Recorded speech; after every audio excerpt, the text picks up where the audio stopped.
అంత వాటా ఉండాలని రాహుల్ గాంధీ గారు చెప్తారు. కానీ ఇక్కడ రేవంత్ రెడ్డి గారు ఏమంటారంటే బీసీలు మేము పెట్టిన తప్పుడు లెక్కలకు 46% ఉన్నారు, కానీ 46% మేము రిజర్వేషన్ ఇయ్యం. ఎంత ఇస్తాం? మేము ఏదైతే 42 అన్నామో అదే ఇస్తామని చెప్పారు. సరే ఏదో ఒకటే బాబు 42% ఇయ్యమని అందరం కూడా ఒప్పుకున్నాం. పెద్దలు ఆర్ కృష్ణయ్య గారి సంఘానికి సంబంధించి కూడా అన్న ఇక్కడ జిల్లా అధ్యక్షులు ఉన్నారు, వారికి కూడా స్వాగతం పలుకుతున్నాం. ఆర్ కృష్ణయ్య లాంటి గారి పెద్దవాళ్లను అనేక మంది జడ్జిలను సంప్రదించిన తర్వాత 42% ఇయ్యమని ఒప్పుకున్నాం. మరి ఒప్పుకుంటే బిల్లు పెట్టడం జరిగింది. అసెంబ్లీలో కౌన్సిల్లో బిల్లు పాస్ అయింది.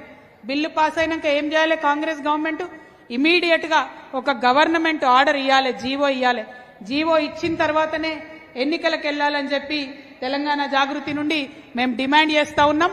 మేము 17వ తారీఖు నాడు ఈ నెలలో రైల్ రోకోకి పిలుపునిచ్చున్నాం. ఎందుకోసం? 42% బీసీలకు రిజర్వేషన్ ఇవ్వకుండా ఎన్నికలకు పోతే ఊరుకోమని చెప్పి రైలు రోకో ఇవ్వడం జరిగింది.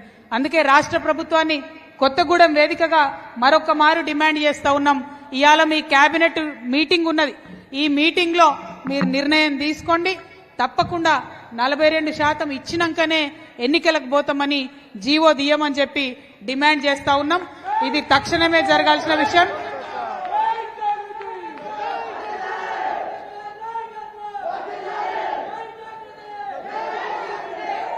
और एक धक्का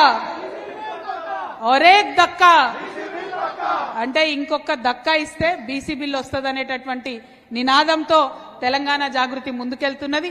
మరి నినాదం కొత్తగూడెంలో కూడా మారుమోగే విధంగా వీరన్న గారు పనిచేయాలని చేస్తారని చెప్పి మనస్ఫూర్తిగా నేను కోరుకుంటా ఉన్నాను. మరి ఇట్లా అన్ని అంశాల్లో కూడా కలిసి ముందుకొస్తున్నాం.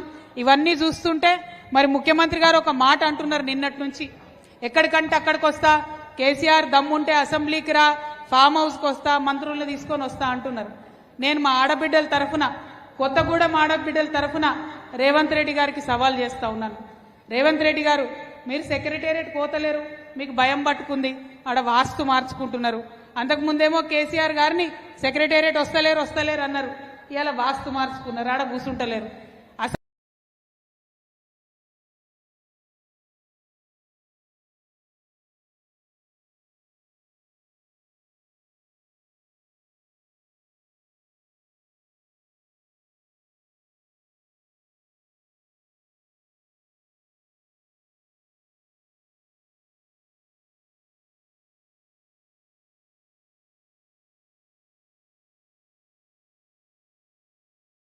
అవినీతి, ప్రతి చోట అవినీతి, ఎక్స్ప్లోజివ్స్ కాంట్రాక్ట్ అవినీతి, కాంగ్రెస్ అంటేనే అవినీతి అని మళ్ళొకసారి రేవంత్ రెడ్డి గారు నిరూపించారు.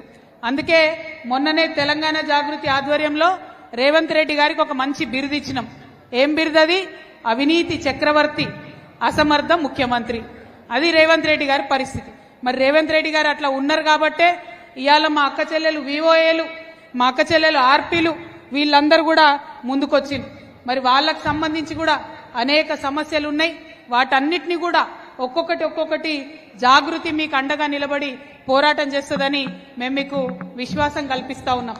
ఎందుకు ఈ మాట చెప్తున్నామంటే మా మాధవి జాగృతి రాష్ట్ర మహిళా అధ్యక్షురాలు, ఆమె స్వయంగా విఆర్ఓల నుంచి వివోఏల నుండి వచ్చినటువంటి వ్యక్తి, వారి కష్టాలన్నీ కూడా తెలిసినటువంటి వ్యక్తి కాబట్టి ఖచ్చితంగా అక్క చెల్లెలకు మేము అండగా నిలబడతామని ఈ సందర్భంగా